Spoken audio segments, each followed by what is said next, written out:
Nearly $1 billion is up for grabs to help prevent school violence and to improve student mental health. But there's a WCNC Charlotte investigation that just found a dozen school districts in the Carolinas have not seen any money, or have they seen money? We're going to talk to Nate Morabito here. I'm Jane Monreal, and we're talking about this investigation.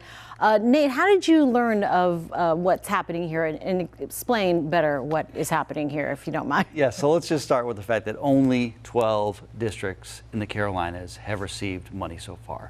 A pot of $40 million is still out there unused currently. Wow. And here's how we found out about it. So a while back, one of our coworkers was watching something with Matthew McConaughey on it. He was on a news talk show talking about this program and this organization that he and his wife created, inspired by what happened in Uvalde. 19 kids died at a school shooting in Uvalde, Texas. 2 teachers passed away. That's his hometown. Right. And as he started talking to lawmakers, he realized, McConaughey, the actor, that there is a ton of money out there from the federal government that school districts either don't have enough resources to apply for, don't have the time to apply for, they don't have grant writers on staff, it's too complicated.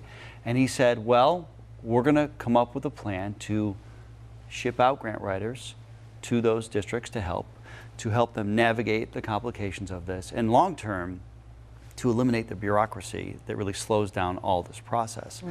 And so that kind of sparked our interest. Well, how many schools in the Carolinas are actually getting this money, right? So after the school shooting in Uvalde, Congress passed this bipartisan bill that included $1 billion, as you mentioned, specifically to help prevent future violence and improve student mental health. And then the federal government gave that money to states and said, states, this is a new program, start getting the money out there. Well, North Carolina has yet to award any of the money. There are communication problems, there's some bureaucracy that's delayed it. The goal was to start spending that money last year at the end of the year. It hasn't happened yet. South Carolina, meanwhile, only 12 districts received money, and that's in part because only 16 districts applied. That's less than 25% of all eligible districts. Wow. The highest risk districts in these states. Just not many are applying, and that goes to the idea of, well, maybe there needs to be some better marketing, and maybe these districts need some help applying and filling out these applications. Yeah, it sounds like all of the above. So 40 million available. Yes. And no one in North Carolina. Not a single school district has received money yet. About 42 or so districts have applied. That's about half that are eligible in North Carolina. But their applications have not been scored yet because there is this bureaucratic kind of nightmare. It's a waiting game, as the state tells me, to try and get this money out. And let's be real for a second. This money was needed 5-10 years ago, sure. Right? Like, yeah. It was needed yesterday. Right. And it doesn't seem like it's going to get there anytime soon, in the next month or two at least. And in the meantime, we visited a school in York County, York School District 1, which that has the highest poverty rate in all of York County, that school district. And that school district is an exception. They actually received money through this grant program, Stronger Connections Grants, and they're using that money to make sure every school in that district has a mental health therapist. Oh, Think about that. A mental health therapist that can help the highest risk students in that school. Right now they're sharing mental health therapists between a couple of schools, and this will make sure that every school in that district has a mental health therapist. Imagine the impact that will have. Is that already put into practice? One of those therapists has been hired. Okay. They're still trying to fill that second position. I think they're going through some interviews right now, but it should be very soon. And I don't know, like, if you have ever thought about this, but this therapist that we interviewed, Belinda Ezel, who you'll hear from here shortly, said when she first took the job, she was like, what do little kids have to worry about? These are elementary school students. This is the school she's at. What in the world could they possibly be worrying about? And she quickly found out there was a ton they're worried about, as bad as kids with suicidal ideation, second grade, as young as second graders, dealing with that. Plus you have peer pressure, plus you have problems at home. And don't forget, you also just have social media that's adding to all of it. And so it's just really challenging. Let's take a listen to what she has to say. My mission is to help these children who are struggling so much, and I can see them developing skills and learning from me, and then they're applying that in their daily life and in their classes. Sometimes I just think, I'm not sure how some of these children kind of survive their life. That is incredible to hear, and all that pressure put on a second grader.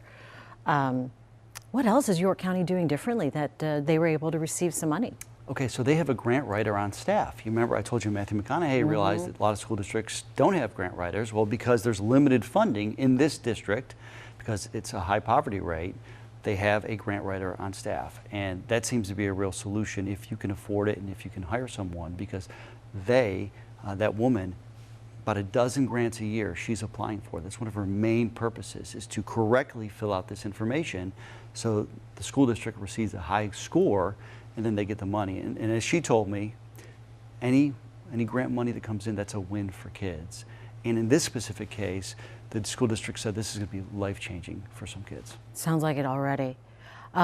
Besides mental health therapists, how else can schools use the money? I mean, we're talking about preventing violence. So anything that kind of goes around that idea. You can't physically, change the school. Like, that's kind of one of the limitations. You can't put new doors on or arm people in the school, that kind of thing.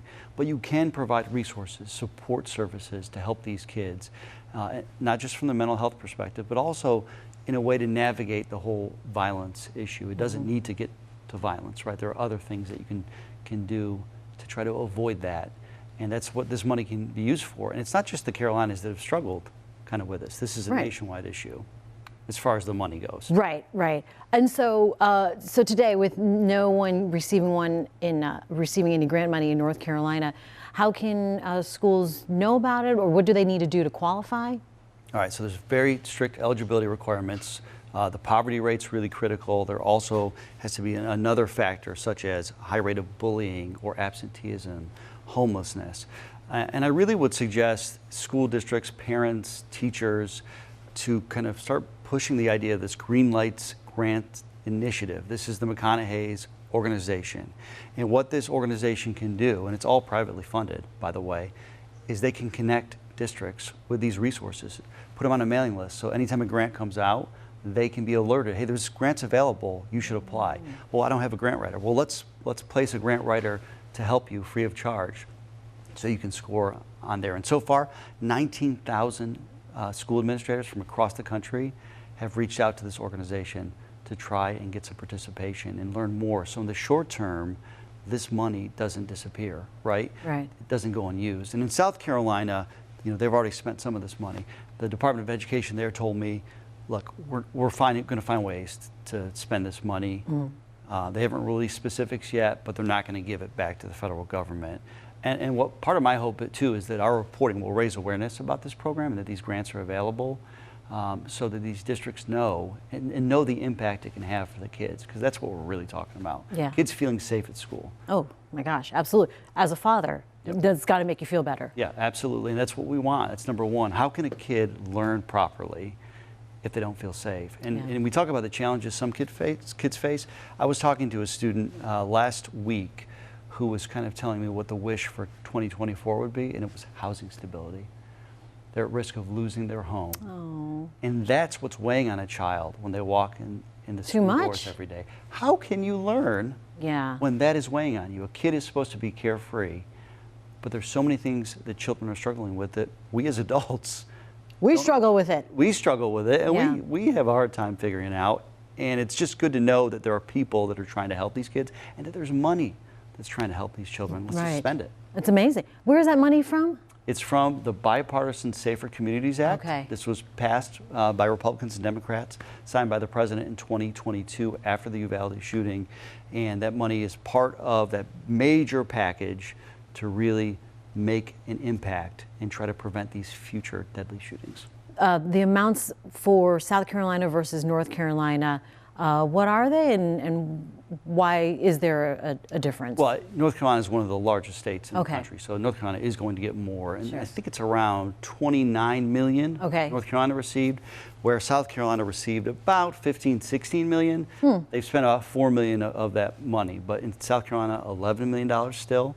North Carolina, $29 million still. Up for grabs. Up for grabs. It's there. It's money that's available, and we know districts desperately need the money. Now, not all districts are going to qualify, right? Right. Those that are eligible, let's find a way to make sure that they can put in an application so that the kids there, the high-risk children, get the help they need. I'm looking here, North Carolina Senator Tom Tillis helped out with this, passing the law federally.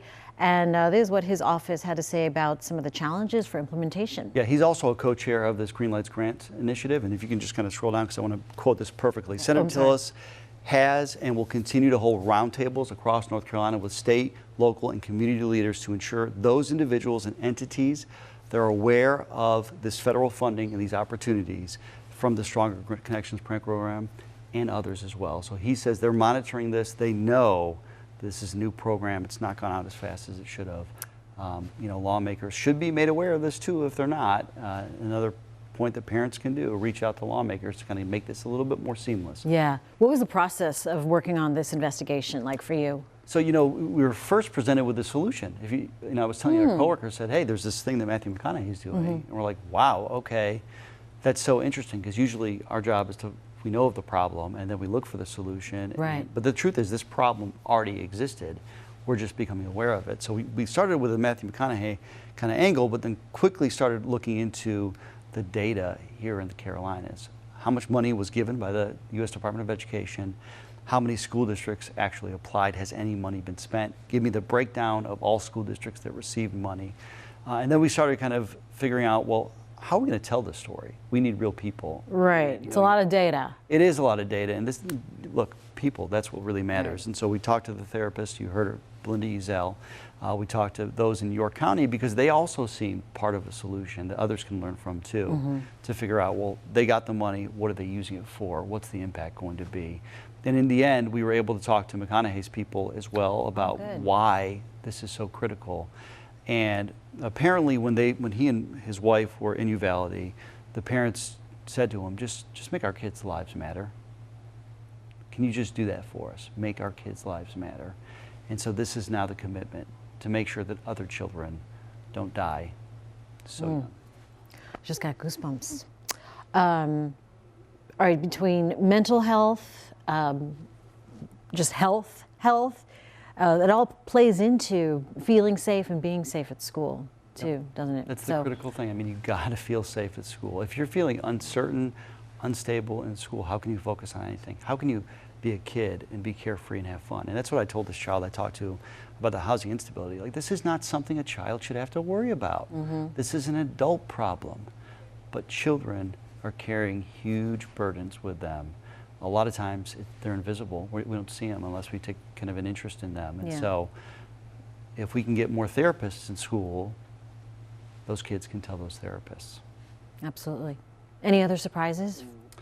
No, I mean, I'm just surprised that we have such a system in place in America where it just takes forever to get the money out. Doesn't it?